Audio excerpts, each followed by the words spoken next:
वंदे मातरम। स्वागत है आप सभी का घात और घातांक के पार्ट 2 में। और आज हम सीखेंगे संख्याओं का मानक रूप कैसे लिखा जाता है। हमने पार्ट 1 के शुरू में ये बात की थी कि ये जो लिखा हुआ है हमारी पृथ्वी का द्रव्यमान, उसे हमने लिखा था 5.97 इंटू 10⁻⁴ यानी 5.97 गुणा 10 की घात 24। तो ये कैसे लिखा ये हम आज सीखेंगे हमारे पार्ट 2 में। तो चलिए शुरू करते हैं और सीखते हैं कि कैसे इन सामान्य संख्याओं को हम मानक रूप में लिख सकते हैं। ये रूप कहलाएगा मानक रूप और ये कहलाएगी सामान्य संख्याएं। स्टैंडर्ड फॉर्म कहेंगे इसको और इन्हें कहेंगे यूजुअल फॉर्म, जो कि हम सामान्य रूप से काम में लेते हैं। तो इन बड़ी और छोटी दोनों प्रकार की संख्याओं को आप देख रहे हैं कि ये बहुत बड़ी संख्या है और इसी प्रकार से ये भी कुछ बड़ी संख्याएं हैं जिन्हें हम मानक रूप में किसी प्रकार से लिखेंगे। और ये दशमलव यहां आ गया तो ये संख्याएं हो गई बहुत ही छोटी। तो इन बहुत छोटी संख्याओं को किस प्रकार से मानक रूप में लिखेंगे ये हम सीखने वाले हैं। साथ ही हम सीखेंगे कि किस प्रकार से हम मानक रूप को इन सामान्य रूप में परिवर्तित करेंगे। तो चलिए देर नहीं करते हैं और शुरू करते हैं। आपने ये देखा था कि 5970000 एक बहुत बड़ी संख्या है और इस बहुत बड़ी संख्या को हमने मानक रूप में इस प्रकार लिखा था और इसी रूप को कहते हैं हम मानक रूप। अब इस प्रकार लिखने का क्या है, मानक रूप होता क्या है, ध्यान दीजिए। किसी भी संख्या में फर्स्ट डिजिट के बाद पॉइंट लगाना है। हमें क्या करना है, फर्स्ट डिजिट के बाद पॉइंट लगाना है, बाकी संख्याएं एज इट इज लिख देनी है। और ये जो जीरो आ रहा है ना, ये जीरो सब चले जाएंगे कहां, पावर में। केवल जीरो ही नहीं, जीरो के साथ ये डिजिट जो पॉइंट के बाद हैं वो भी पावर में काउंट होंगे। देखिए कैसे। तो देखिए स्टैंडर्ड फॉर्म यानी कि मानक रूप लिखने के लिए हमें पहले अंक के बाद पॉइंट लगाना है और उसके बाद वाले सभी अंकों को गिन लेना है। हमने पॉइंट लगाया 5 के बाद यहां, तो इसके बाद में जितने भी अंक है उन्हें गिनना है। तो गिनना शुरू कीजिए। हम यहां से गिनना शुरू करते हैं। 1 2 3 4 5 6 7 8 9 10 11 12 13 14 15 16 17 18 19 20 21 22 23 24। आपने देखा ये कुल कितने अंक है, 24। इसलिए पॉइंट के बाद जितने डिजिट हैं वो आ जाती है हमारी 10 की घात। क्लियर है। पॉइंट के बाद जितने भी डिजिट होंगे, जितने भी अंक होंगे, उनको हम 10 की घात के रूप में लिख देंगे। और बाकी जो ये पॉइंट के बाद वाले जो अंक है, जीरो को तो सबको हटा देंगे और केवल अगर कोई संख्या है, कोई अंक है तो उन्हें हम लिख देंगे। देखिए लेते हैं एग्जाम्पल और समझते हैं आगे। अब हम इसको यानी कि जो सेकंड नंबर पर हमारे पास संख्या लिखी हुई है, इस संख्या को हम स्टैंडर्ड फॉर्म में लिखते हैं। तो देखिए कैसे, 2 3 फिर आगे 0 0 0 है। तो हमें क्या करना है, स्टैंडर्ड फॉर्म में लिखने के लिए, मानक रूप में लिखने के लिए 2 के जस्ट बाद पॉइंट लगा के लिखना है। यानी हम लिखेंगे 2.3, आगे 0 है, इन्हें छोड़ सकते हैं। तो ये तो हो गई पहली बात। ठीक है, पहले अंक के बाद में पॉइंट लगा के आपको लिखना है, जो संख्याएं हो वो, 0 को छोड़ दीजिए। हमने लिख दिया। अब हमें क्या करना है, गुणा 10 की घात। अब 10 की घात कितनी आएगी उसके लिए हमें इस पॉइंट से गिनना शुरू करना होगा। तो पॉइंट कहां लगाया हमने, यहां इस जगह पॉइंट लगाया हमारा। तो इस जगह पॉइंट लगाया तो इसके बाद के डिजिट्स यानी अंकों को गिन लीजिए कि ये अंक कितने हैं। तो गिनते हैं, 1 2 3 4 5 6 7 8 9 10 11 12 13 14 और 15। यानी 10 की घात कितनी हो गई, 15। क्लियर, ये हमारा मानक रूप हो गया है ना। बहुत आसान। इन एग्जांपल्स को करते करते आप अच्छे से सीख जाएंगे। देखिए क्या है। अब इस संख्या को हम मानक रूप में लिखेंगे।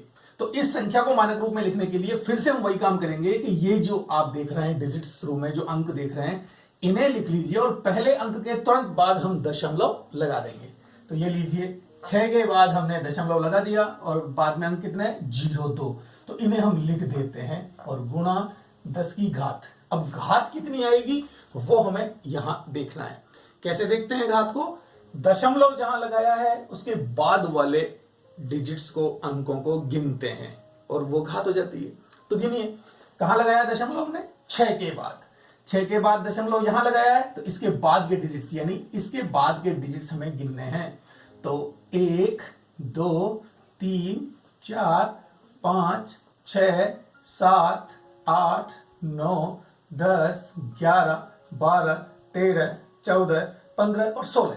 आप देख रहे हैं कुल 16 डिजिट है, तो आप घात में 16 लिख दीजिए।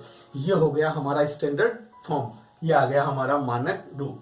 अब आप इसे और लिख लीजिए। उम्मीद करता हूं आपको आ गया होगा, तो आप इसे पहले कीजिए, मैं बाद में करता हूं। वीडियो को पॉज करके आप इसे कर सकते हैं। चलिए हम इसको हल करते हैं। तो इस संख्या में हम देख रहे हैं कि हमें पॉइंट कहां लगाना होगा, यहां पर इस जगह लगेगा पॉइंट। तो चलिए सबसे पहले हम इस संख्या को लिख देते हैं 3, फिर पॉइंट, और पॉइंट के बाद में जो अंक लिखे हुए हैं उनको लिख देते हैं 1, 8, 6, और आगे सब 0 है तो उनको गुणा करके 10 की घात के रूप में लिख देंगे। तो ठीक है, अब काउंट करते हैं। काउंट कहां से करते हैं घात के लिए, दशमलव के तुरंत बाद काउंट करते हैं। तो देखिए कैसे, 1, 2, 3, 4, 5, 6, 7, 8, 9, 10, 11 और 1 12। तो हमारी घात कितनी हो गई, 12, 10 की घात 12। तो ये लीजिए, हमने इसे भी स्टैंडर्ड फॉर्म में यानी कि मानक रूप में लिख दिया। अब आप देख रहे हैं कि ये छोटी संख्या है, तो हमें छोटी संख्या को भी मानक रूप में लिखना होगा। कैसे, देखिए बहुत आसान है ये भी। हमें यहां भी काम यही करना है, लेकिन क्या देख रहे हैं कि इनमें तो आपको दशमलव नजर नहीं आ रहा, लेकिन यहां आपको दशमलव नजर आ रहा है। और इस दशमलव की वजह से ही तो आप ये देख पा रहे हैं कि ये छोटी संख्या है और ये बड़ी संख्या है। तो क्या इन संख्याओं में दशमलव नहीं है? है। कहां है मैं बताता हूं। देखिए हमारे पास अगर कोई संख्या लिखी हुई है 7, 8, 4, 3, 0, 0, 0, 0, 0, 0, 0, मान लीजिए ये एक संख्या है, तो इसमें दशमलव कहां है? अगर मैं कहूं मेरे पास लिखा हुआ है 7, इसमें दशमलव कहां है? हमें दिख नहीं रहा है। लेकिन एक बात अपने दिमाग में फिट कर लीजिए आप कि दशमलव हर संख्या के तुरंत बाद होता है। जहां आपने संख्या एंड की है वहां दशमलव है, तभी तो उसकी वैल्यू वो है, वरना उसके आगे और भी तो जीरो हो सकते हैं। तो इन जीरोस के डॉट लगाकर गेट लगाना जरूरी है, इनके रोक लगाना जरूरी है। तो देखिए 7 को हम लिख सकते हैं 7.0, यानी इसकी वैल्यू कितनी है 7। अब चाहे 7.0 लिखिए चाहे आप 7 लिखिए, वैल्यू कितनी रहेगी, 7 ही रहेगी। और ले लीजिए आपका लिखा हुआ है 79, तो 79 में पॉइंट कहां है, 79 में पॉइंट है 79.0। अब बाद में तो हम जीरो चाहे कितने भी लगाएं, इसकी वैल्यू 79 ही रहेगी। तो हर संख्या के लास्ट में, हर संख्या के अंत में जहां वो संख्या खत्म हो रही है वहां डॉट है, यानी कि पॉइंट है, दशमलव है, चाहे हम लिखें चाहे नहीं लिखें। क्योंकि संख्या हमने रोक दी तो उसके बाद जरूर कहीं ना कहीं जीरो है, उसे लिखने की आवश्यकता नहीं है। आप जानते हैं कि दशमलव के बाद में अगर कोई जीरो लिखा जाता है तो उस जीरो की कोई वैल्यू नहीं है। कब तक, जब तक कि उस जीरो के बाद में कोई डिजिट ना आ जाए। और अगर इस पॉइंट के बाद कोई डिजिट है तो हमें ये सारे जीरो भी लिखने होंगे, इस पॉइंट को भी लिखना होगा, जैसे कि हमने यहां लिखा है। देखिए पॉइंट के बाद 0, 0, 0 फिर डिजिट है, तो इसकी वैल्यू है, तभी तो इस संख्या को हम मानक रूप में लिखने की कोशिश कर रहे हैं। अगर ये 6 नहीं होता, अगर ये 6 नहीं होता तो इन जीरोस की कोई वैल्यू नहीं है, यहां इसका मान सिर्फ और सिर्फ 7 होता, और 7 के बाद हम पॉइंट नहीं लिखते। क्लियर हुआ? तो आज से इस बात को पक्का याद रखिएगा कि हर संख्या के अंत में दशमलव होता है। और हमने जो ऊपर संख्याएं देखी है उनमें भी दशमलव है। कहां है, यहां है लास्ट में। जैसे मैं एक संख्या लिखता हूं 74320000000। ठीक है, हम छोटी संख्या ही लेते हैं और समझते हैं इससे। इसमें दशमलव कहां है, इसमें दशमलव नहीं लिखा हुआ है, तो इसका मतलब दशमलव कहां है, अंत में है। और इसकी स्टैंडर्ड फॉर्म हम क्या लिखते हैं, हम ये लिखते हैं कि पहले डिजिट के बाद में दशमलव लगाते हैं, यानी कि 7 फिर इन डिजिट्स को लिख देते हैं 4, 3, 2 और फिर गुणा लगा के 10 की घात के रूप में लिखते हैं। अब 10 की घात के रूप में क्या लिखते हैं और कैसे लिखते हैं कि हमने यहां पॉइंट लगाया तो हम इन डिजिट्स को काउंट करते हैं यहीं तक, आगे वाले नहीं, क्योंकि पॉइंट के बाद जो जीरो है उन जीरोस की कोई वैल्यू नहीं है, इसलिए ये काउंट नहीं होते हैं। इसीलिए तो हमने इसको ऐसे लिख रखा है, देखा ना आपने, इसी फॉर्म में लिख रखा है। हम इस प्रकार से नहीं लिखते हैं, नहीं लिखते क्यों, क्योंकि पॉइंट के बाद जीरो का कोई महत्व नहीं है। कब तक, जब तक जीरो के बाद कोई संख्या नहीं आ जाती तब तक। तो इसलिए हमने केवल इन डिजिट्स को काउंट किया है, यानी पॉइंट क्या कर रहा है, यहां से यहां जंप कर रहा है। तो पॉइंट के बीच में जो डिजिट्स हैं, पॉइंट के बीच में जो अंक हैं, हम केवल उनको काउंट करके घात के रूप में लिखते हैं। 1 2 3 4 5 6 7 8 9 और हम लिखेंगे 10 की घात 9। क्लियर? अब आप देखिए इन संख्याओं के लिए, अब छोटी संख्याओं को हम कैसे करेंगे। तो लीजिए मैं एक छोटी संख्या का एग्जांपल पहले यहां लेता हूं, आपको समझाता हूं, फिर बाद में हम इन संख्याओं को सॉल्व करेंगे। हम लेते हैं 0.00000007942, मान लीजिए ये हमने एक नंबर ले लिया। अब आप क्या देख रहे हैं कि ये जो पॉइंट है वो कहां लगेगा, हमें जो डिजिट्स यानी जो संख्याएं दी है मानक रूप में हम पहली संख्या के बाद पॉइंट लगा के लिखते हैं, यानी इसे हम क्या लिखेंगे, इसे हम लिखेंगे 7.942 और इनटू में 10 की पावर लिखेंगे, 10 की घात यानी 10 की घात लिखेंगे। तो देखिए ये पॉइंट यहां से कहां पहुंच गया, 7 के बाद, यानी पॉइंट कहां पहुंच गया, इस जगह पहुंच गया। ये पॉइंट यहां से इस जगह पहुंच गया है। तो अब आप देखिए इस पॉइंट ने जो बीच में सफर तय किया है वो कितने डिजिट्स हैं, उन्हें हम काउंट करेंगे। तो देखते हैं कितने डिजिट्स हैं, 1 2 3 4 5 6 7 8 9। यहां तो पॉइंट लग ही गया, तो यानी 9 अंकों को जंप करके ये पॉइंट यहां आ गया है। तो बीच में जितने अंक हैं वो हमारी घात के रूप में आ जाएंगे, 1 2 3 4 5 6 7 8 9। तो ये लीजिए 10 की घात 9, लेकिन ये 10 की घात 9 आएगी माइनस में। क्यों? क्योंकि आप क्या देख रहे हैं, पहले जब आप 10 की घात प्लस में लिख रहे हैं तो पॉइंट जंप कर रहा है इधर से इधर, अब पॉइंट जंप कर रहा है इधर से इधर। तो काम विपरीत हुआ कि नहीं हुआ, उल्टा हुआ कि नहीं हुआ। पहले पॉइंट यहां से यहां आ रहा था, अब पॉइंट यहां से यहां जा रहा है, तो घात तो ऋणात्मक लिखनी ही होगी, इसलिए हमने यहां घात ऋणात्मक लिखी। देखिए एक तरीके से मैं आपको और समझा देता हूं। देखो जनरली क्या होता है कि इस संख्या को जब हम इस पॉइंट को हटा के लिखना चाहते हैं तो कैसे लिखते हैं, हम ऐसे लिखते हैं कि इस पॉइंट के बाद जितने भी अंक हैं उतने जीरो नीचे लगा दिए जाते हैं, यानी संख्या तो रह जाती है ऊपर और नीचे लगा दिए जाते हैं जीरो। 1 तो होता ही है, अब उतने जीरो लगा देते हैं। कितने जीरो, जितनी संख्याएं ऊपर है पॉइंट के बाद। तो पॉइंट के बाद कुल संख्याएं हम देख रहे हैं कि इतनी है, लेकिन हम ये भी देख रहे हैं कि ये पॉइंट हमें यहां लगाना है। जब यहां ये पॉइंट हमें लगाना है तो ये लीजिए मैंने लगा दिया। तो इस पॉइंट से इस पॉइंट तक के बीच में कितनी संख्याएं, उतने जीरो नीचे लगेंगे। 1 2 3 4 5 6 7 8 9। ये लीजिए इसे हम 1 2 3 4 5 6 7 8 9 इस प्रकार से लिख देते हैं। अब इसे लिख दिया तो आप इसे 10 की घात के रूप में लिख सकते हैं, यानी हम लिख सकते हैं 7.942 बटे 10 की घात 9, जीरो है ना, तो इसे 10 की घात 9 लिख सकते हैं। अब आप पहले घातांक नियमों में ये देख चुके हैं कि 10 की घात 9 को अगर मैं ऊपर लेके जाऊं तो क्या होगा, हम इसे इस प्रकार से लिख सकेंगे 7.942 गुणा 10 की घात, अब ये घात ऊपर गई तो क्या हो जाएगी, -9। आप देख रहे हैं यहां और यहां कोई फर्क नहीं है, तो इसलिए इस झमेले में पढ़ने में हमें कोई फायदा नहीं है। बिना इस झमेले के हम इजीली सॉल्व कर सकते हैं और काम वहां भी यही हो रहा है, तो हम इस झमेले में नहीं पड़ेंगे और डायरेक्ट संख्याओं को मानक रूप में चेंज करेंगे। अब आप देखिए इन एग्जांपल्स को, आपके और ढंग से क्लियर हो जाएगा। तो चलो लिखते हैं इनको भी मानक रूप में। हमने यहां देखा क्या, हमने ये देखा कि पॉइंट जितनी दूर जंप कर रहा है उन डिजिट्स को हम घात के रूप में काउंट करके लिख देते हैं, उन अंकों को हम घात के रूप में लिखते हैं। अब ये पॉइंट किस तरफ मूव कर रहा है, किस तरफ जा रहा है, तो वो देखिए अगर पॉइंट इधर से इधर आ रहा है, आप इसे कौन सी दिशा कहेंगे, लेफ्ट साइड में आ रहा है, तो यानी कि बाईं तरफ आ रहा है, तो हम क्या करेंगे, घात को प्लस के रूप में ध्यान रखेंगे कि मैं घात जो लिखनी है वो प्लस के रूप में लिखनी है। और अगर ये पॉइंट इधर से इधर जा रहा है तो इधर को क्या कहेंगे, दाईं तरफ।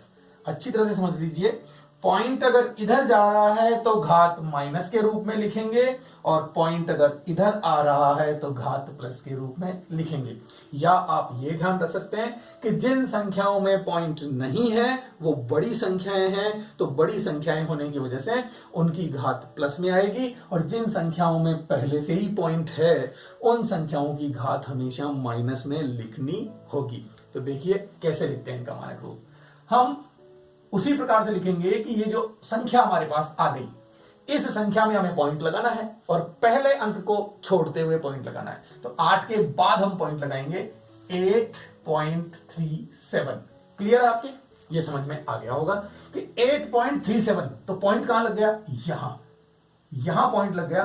तो यहां से लेकर इस पॉइंट तक के बीच के जितने भी अंक हैं उन्हें हमें गिनना होगा। तो गिन लीजिए, 1 2 3 4 5 6 7 8 9 10 और 1 11। इन्हें काउंट नहीं करेंगे क्योंकि पॉइंट यहां है, तो 11 आ गए तो इसे लिख देंगे गुणा 10 की घात 11। लेकिन आपको पता है आप पॉइंट को यहां से यहां लेकर आए तो माइनस में लिखेंगे, और वैसे भी जब इसमें पहले से पॉइंट लगा हुआ है तो आपको घात ऋणात्मक लिखनी है।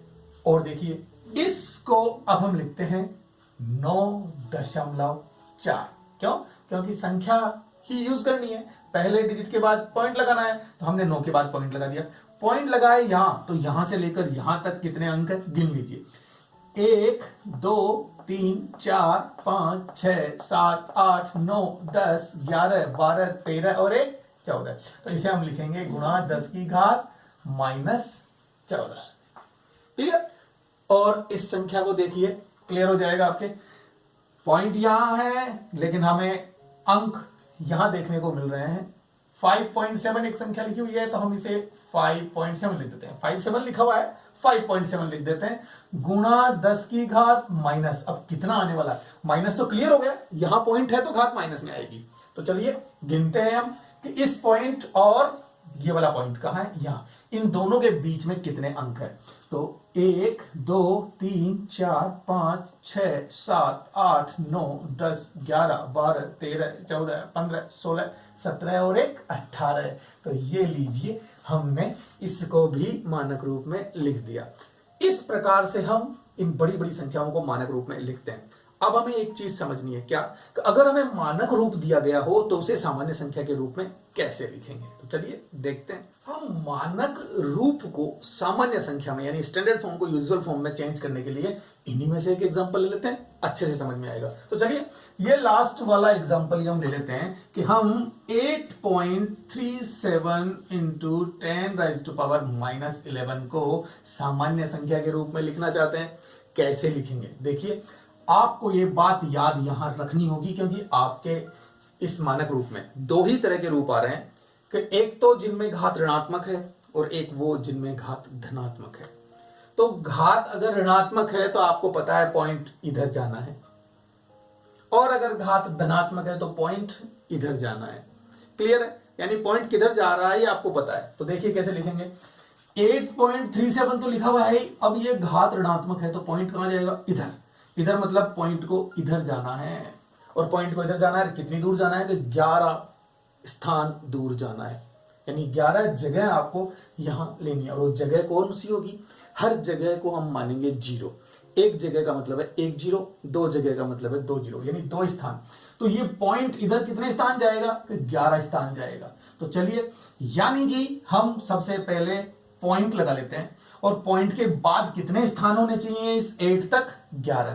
तो 11 में से एक तो ये खुद 8 हो गया, बाकी कितने बचे? 10। तो 10 0 लगा दीजिए। ये लीजिए 1 2 3 4 5 6 7 8 9 10, और 10 के बाद 11वां स्थान आपका 8 का आ गया। देख लीजिए ये पॉइंट यहां है यानी कि यहां है, तो यहां और यहां कुल स्थान 11 होने चाहिए। हमने जब काउंट किया तब भी तो ऐसे ही थे ना। तो 1 2 3 4 5 6 7 8 9 10 11। अब पॉइंट को तो हटा दीजिए और 3 7 लिख दीजिए। ये आपका सामान्य रूप हो गया। इसको और इसको मैच कर लीजिए, एक ही है। एक और देखें, लीजिए मैं लिखता हूं 4.9 इंटू 10⁻⁻7। इसे हम कैसे लिखेंगे? वही मैंने घात एक बार फिर से ऋणात्मक ली है ताकि आपके अच्छे से समझ में आए। यहां लिखा हुआ है 4.9 और घात है -7।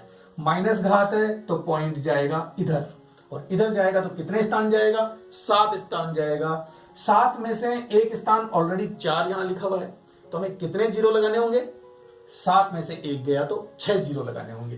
तो ये लीजिए, जीरो तो लिखना ही है, पॉइंट के बाद 6 जीरो लगाने हैं। 1 2 3 4 5 6, और 6 जीरो के बाद मैं लिख दूंगा 4 9, पॉइंट को हटाते हुए। क्यों? क्योंकि ये पॉइंट तो यहां पहले से ही लगा दिया है, यहां से पॉइंट इधर चला गया ना, इसलिए। तो ये हमारा हो गया सामान्य रूप। सिंपल है, कोई दिक्कत नहीं है। आपने क्या देखा कि -7, घात -7 है, तो ये पॉइंट यहां से 7 स्थान दूर चला जाएगा। 7 स्थान यहां था, यहां आ गया, 1 2 3 4 5 6 7 स्थान दूर आ गया। तो इस तरह से हम सामान्य रूप में संख्याओं को लिखते हैं। अब हम धनात्मक घात वाली संख्या भी लेते हैं, तो चलो इसे मैं रहने देता हूं और हम लेते हैं धनात्मक घात वाली संख्या। तो धनात्मक घात वाली में अगर इसी को लिख दूं तो चलिए हम इसी को लेते हैं। 3.186 इंटू 10⁻12, यानी कि 3.186 गुणा 10 की घात 12 को हम सामान्य रूप में लिखेंगे। तो आपको पता है जब घात ऋणात्मक है तो पॉइंट इधर जा रहा है, और जब घात धनात्मक है तो पॉइंट इधर जाएगा। क्लियर? दिशा बदल रही है तो घात का चिन्ह बदल रहा है। ये मेन चीज है इस स्टैंडर्ड फॉर्म में, मानक रूप में। बस वो ध्यान रखिए, हो जाएगा। लीजिए, पॉइंट को 12 स्थान इधर लेके जाना है, तो मैंने 3186 तो लिख दिया। अब 12 स्थान ले जाना है तो पॉइंट 12 स्थान इधर जाएगा, तो 1 2 3 स्थान तो यहां पर ऑलरेडी है। पॉइंट के बाद 3 स्थान तो है, बाकी कितने बचे? 12 में से 3 माइनस करके देख लीजिए। 12 में से 3 गए तो 9 बचे। 9 जीरो लगा दीजिए सिंपली। ये लीजिए, 1 2 3 4 5 6 7 8 9, ये लीजिए, ये आपका हो गया सामान्य रूप। अब यहां आपको लास्ट में पॉइंट लगाने की जरूरत नहीं है, क्योंकि होता तो है लेकिन अब लिखते नहीं है।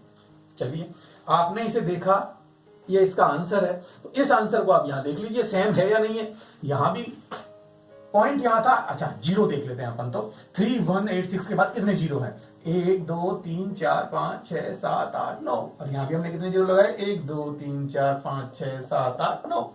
समझ में आ गई बात आपके? तो चलिए एक एग्जांपल हम और ले लेते हैं, और इन्हीं में से लूं या कोई सा भी ले लूं, आप इनको सॉल्व कीजिएगा, मैं कुछ और लेता हूं। 7 4 3, यहां ले लेते हैं पॉइंट, और इंटू 10⁻⁴ कितनी भी ले लीजिए। मान लीजिए मैंने ले लिया 16। इस स्टैंडर्ड फॉर्म को, इस मानक रूप को हम सामान्य रूप में बदलते हैं। पॉइंट किधर जाएगा? घात धनात्मक है तो पॉइंट इधर जाएगा। ये बात दिमाग में रखनी है कि जब घात ऋणात्मक होती है तो पॉइंट इधर जाएगा, और घात अगर धनात्मक है तो पॉइंट इधर जाएगा। चलिए लिखते हैं 7 4 3। अब कितने जीरो लगेंगे वो देखना है। घात है 16, 16 में से पॉइंट के बाद 2 अंक यहां दिए हुए हैं हमें, पॉइंट के बाद 2 अंक दिए हुए हैं, तो 2 कम करके, यानी 16 में से 2 कम करके 14 जीरो लगा दीजिए। ये लीजिए, 1 2 3 4 5 6 7 8 9 10 11 12 13 14। ये हो गया हमारा सामान्य रूप। इस प्रकार से हम संख्याओं को मानक रूप में और मानक रूप को सामान्य संख्याओं में बदल सकते हैं। क्लियर? तो आपके समझ में आ गया होगा, और आपका ये चैप्टर यहीं हो जाता है पूरा। तो उम्मीद करता हूं आप अपनी एक्सरसाइज को अच्छे से हल कर पाएंगे। अगर आपको कोई प्रॉब्लम आती है आपकी एक्सरसाइज में, तो आप मुझे कमेंट कीजिए, मैं आपको उसका समाधान बताऊंगा। ठीक है? मिलते हैं नई एक्सरसाइज के साथ अगले वीडियो।